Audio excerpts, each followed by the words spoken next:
Here on my stuffed monster's head, I've gone all the way around the outside.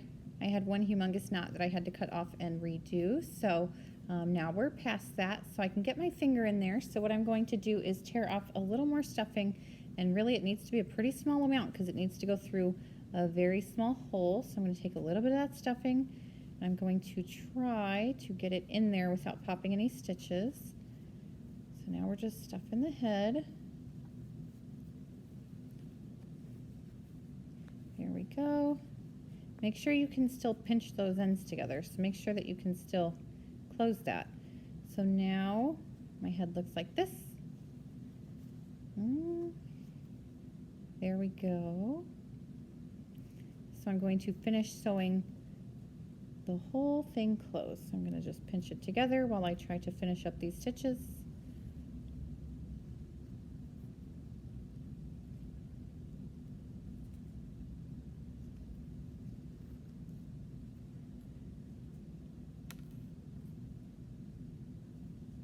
It's hard to hold this so that you can see it and I can see it too.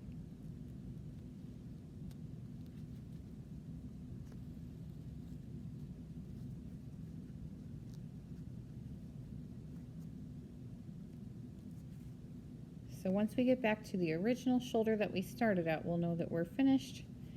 Keep those stitches nice and tight even when you're almost done. Sometimes it's easy to see the finish line and just start running, but we need to go slow and steady. All right, I think we are good. So as long as I can't see any wads of that stuffing coming out, as long as all my stitches are nice and close together, we should be good. So now I'm just going to tie off my very last one.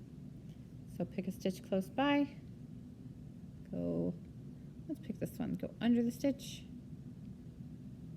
through the loop, one, under the stitch, through the loop, two, two is good, three is best, under the stitch, through the loop, three, uh-oh, we got a knot. All right, so I have a big knot in my thread. This is going to happen to you guys too. Just kind of pull on the ends and see what happens. Normally this wouldn't be a big deal, but this very last knot is actually going to show. So here's what I'm going to do. Identify where your knot is at. My knot is up pretty close to the material. So what I'm going to do is I'm just going to grab all this stuff that's coming out, and we're going to cut it off as close as we can to the knot without touching the knot. So I'm going to take my scissors, take all my leftover threads, and he'll just have a little bit of a hairy spot on his neck. Like that. I don't want to get any closer, otherwise it might come undone. So there is my little monster, ready to be given to a kindergartner. Thumbs up.